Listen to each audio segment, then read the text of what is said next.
if you have ever felt frustrated because your point couldn't come across when you were communicating, or you felt unheard, or you fought because the other person could not see your perspective, and you walked away feeling less than, then this video is for you. In today's video, I'm going to be discussing and taking you through why effective communication is so important, why we are such bad communicators. I know that's a generalization, but it's very, very common. And lastly, what you can do to be the best communicator, because I promise you it is going to affect everything. I'm Candice Bester and I'm from Grit, and I'm super excited. I think this is the 11th or 12th episode of our Grit community videos. So why is it that we are such bad communicators? Well, I truly believe that it's not our fault. We've never been taught how to communicate effectively. We are unaware of how much of an impact it has on our relationships and our lives. It's so ironic because from grade R in the CAPS curriculum, they have something that the children are assessed on every single term, and it is listening and speaking. And if you look at what they're actually being assessed on, they're not being taught how to listen, and they're not being taught how to communicate. So we are not taught how to communicate effectively, and we are not aware of how much of an impact it has on the people that we love as well as ourselves. A very popular saying, and I'm sure you've heard it, is people are not going to remember what you've said, but they are going to remember how you made them feel. And so often we go into a situation with in actual fact, not so often, every time, we go into a communication or we go into a conversation with our own beliefs, with our own limited perceptions, with our own triggers, our own expectations. And that right there is either a recipe for disaster or something that can be so beautiful and nurtured and really have a beautiful outcome. So the reason that we're not great communicators is because we lack the knowledge and the tools, and we just don't realize how much of an effect it has on everything. So there's two parts to communicating. And the one is to be an effective listener, but the other one is just as important, is to be an effective speaker or actual communicator. So knowing this is really going to help you to go to the next part. I think it's important to say that I used to be the worst communicator. And I hope that some of this resonates with you. I would not be present. I would listen to respond, and I would interject, but mostly I would get triggered and frustrated if the other person couldn't see my point of view, and that right there was a recipe for disaster. So what are the benefits of being a good communicator? The first one for me, and I think the most pertinent, is you have better relationships. Better relationships with everybody, with your children, with your significant others, with your parents, with your siblings, with your colleagues, with your boss. Everybody around you is going to benefit if you can communicate better. But mostly, for me, the benefit is that I can walk away with inner peace and calm. I don't need to convince somebody else that I'm right anymore. And when I do, and when it creeps in, I'm aware of it enough to just go, let it go. I've even seen how it triggers people to say, when I say to them, okay, let's just agree to disagree. That on its own is a trigger for them, because they so badly need you to see their point of view. And I want to share this picture with you for a moment. So just have a look at this picture. Who is right? Well, they both are. And the reason they're both right is because they both have a different perspective. They are looking at it from a different point of view, and so they are both right. So when I say I'm going to let's agree to disagree, it really is coming from a place of we're actually both right. And when you can get to that place, you are going to have so many less fights and less turmoil. We create so much of this turmoil on our own. So our relationships are going to thrive. We're going to have more inner peace. We're going to make a difference in people's lives. Again, it's not what you say, it's how you make people feel. And if you can leave, for me, it's one of my deepest core values. If I can leave a conversation with somebody feeling better about themselves, then I have won. So there's another saying that says, if you choose to be kind, you're always right. But it is so hard. Our egos get in the way. Another big benefit for me about being an effective communicator really is that things just start to flow. Think about it. You're working with a whole lot of people every day. If you can't communicate properly, people don't give you what you need, you get frustrated and then you blame them, but actually maybe a part of it was because you weren't communicating properly. People don't meet their deadlines and then you blame them because you're frustrated, but actually maybe it was in your communication. So for me, speaking and asking for what you want is all part of the process. And that is going to enhance your life and everybody's life. And think about how much talking you do in a day. It's all day. And so if you can be a better communicator and if you can see the rewards, there are so many more, but these are just some of them, then you're going to want to be better. So what makes us a better communicator? So step number one, I'm going to take you through a couple of steps, and step number one is you need to be present. It's not easy to be present. We are often stuck in our head, whether it's the next thing to do, we distract ourselves, we are busybodies. For me, I'd be like, I'm going to spend a half an hour with my littlest one and okay, while I'm hanging up the washing, because now I need to be busy and I need to do two things at the same time. So being present means I don't need to do anything right now other than give this person all my attention. So that's step number one, is be present. Step number two is get rid of your lack mindset. And what I mean by that is a lack mindset around this means that we think that there's not going to be time to say what we need to say. And so everything needs to be said all at the same time. And that's why we interject. But the thing that I've learned is slow and steady wins the race. But more than anything, if I don't get to say it now, there will be another time when it will come up again. Or maybe I wasn't meant to say it. Maybe I wasn't meant to say it. So get rid of your lack mindset, because that's going to make you want to get it all out. It's going to make you interject, and that's not helpful.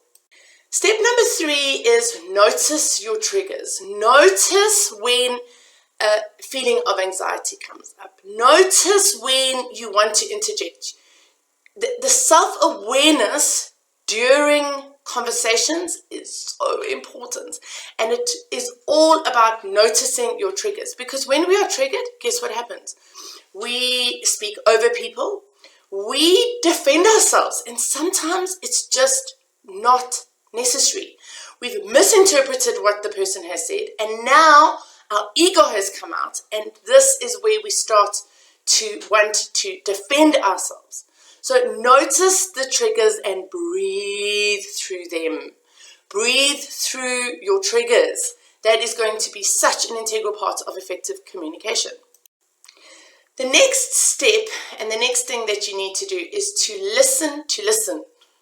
Not to listen to speak, not to listen to interject, just to listen. And let me tell you, like from my own personal experience, the feeling that I get when I know somebody is really listening to me, it's the best feeling in the whole wide world. How do I know they're listening to me? Because they're asking the right questions. Because when they've missed something, they're going, just hold on, just rewind, just tell me that part again. And they are just commenting on what I'm saying, like, no ways, wow, I can't believe it. And asking questions like, that must have, like, how did that feel? Or how did that even happen? And while they're doing that, let me tell you, I literally feel like I have a little piece of heaven. So I've had to now go and apply that and do that, and it's still a work in progress. I don't always get it right. But when you are sitting there and you are just so absorbed in what the person is saying, and you can communicate and listen like that, oh my word, it is just amazing. The next thing is you need to be clear on what it is you want to say. Getting to the point and saying what we need to say is really important because it takes out all the stuff that isn't important. And so when you are ready to speak, again, this is a skill and it's practiced over time. While somebody's talking, you just take a deep breath and you go, what is it I want to say? And then you just say what it is you want to say. Because we've also learned how to add on and do extras and all that kind of thing, and then we don't get our point across. So the whole purpose of communication is to get our point across. So being clear on what you want to say, next part of effective communication. The next thing is sometimes people don't want your feedback. Now this has been such a hard thing for me to learn. Literally, in codependence recovery, they have a thing that says you need to ask people if they want your feedback. And so I've had to learn how to do that. Do you know what a surprise it is for me when somebody says no? I'll say because I know I can help them. I know that what I have to say is valuable. And so I go, are you open for feedback? And most times they go yes, but there have been many times when they said no thanks. And then you're like, wow, I actually just avoided a whole lot of time and effort into something that they didn't even want to hear. And so having people willing to hear is going to take a moment of you to actually ask if this is what they want. Especially with our kids, by the way. We're always so ready to give them advice and give them feedback, and sometimes they actually just don't want to hear it. A great tip, and the next thing is for you to realize that it doesn't actually have to be a two-way conversation. Sometimes you only need to be the listener. Sometimes you only need to be supporting somebody through whatever it is that they've come to you with. And it doesn't need to be a two-way. You listen, and you support as much as what you can. Because there's going to be times when you need the same thing. And so you're going to be just the speaker. And the other person hopefully can hold that same space. Next up, you need to realize that so many fights are just because you have been misunderstood or you have misinterpreted what somebody has said. And so these two things have revolutionized how I communicate. We think we know so many things. We think we know why somebody hasn't gotten back to us on message. We think we know why somebody pulled their face a certain way when we said something. And so we make assumptions. And so this line, and this is so integral, and this is actually a little thing I stole from Brene Brown, is my mind is making up. My mind is making up that you are ignoring me. My mind is making up that you are angry with me. My mind is making up that I'm not important. Guess what happens in that moment? In that moment, it's not you putting your stuff on the person, and they can see that it's not something that they need to defend. You're not accusing them. Because again, it's really important for you to see this, is we think we know. We think we know why people are doing things. We think we know, and then we tell them that, and that's what triggers them. So my mind is making up that when you rolled your eyes, that you're mad at me. Okay, so how different is that to you're mad at me? That's going to trigger somebody because you don't know how I'm feeling. How about you ask first? You don't know how I'm feeling. So my mind is making up is now in so many of my conversations, and it opens up greater communication because the other person can say, no, that's not true at all. I've really been busy today. I'm sorry that it feels like I've ignored you, but I promise that is not what is happening. Wow, isn't that amazing? Is that not magic? The next thing I said, there were two things. So number one is my mind is making up, and number two is what I'm hearing is. Because somebody says something and you're so triggered and you make an assumption, and that blows up into just something ridiculous. And so when you say what I'm hearing is that you're not happy with my quality of my work. And they can go, no, that's not at all what I said. What I said was, you didn't send me your work. Can you please send it to me? Ah, is that not magical? So, recap. My mind is making up. You can put that into almost every single conversation, and what I'm hearing is. And then lastly, you can even say, can you please repeat that? We are so scared to look like we don't understand, and so we don't ask questions because we're going to appear stupid. And so our boss comes to us, gives us a list of instructions, we nod our heads, we walk away, and we're like, holy poop, I need to find out how to do this. And then we don't meet our deadlines. Instead of just saying, I don't understand. Like, can you explain that again? Or this is what I'm hearing. But you don't leave that conversation until you know exactly what is expected of you. Because then you can deliver exactly that. And this really is about better relationships at work, better relationships within your home. Teaching your children how to do this. Oh my word, please teach your children how to do this, because I think one of the biggest human needs is to be loved and to be understood.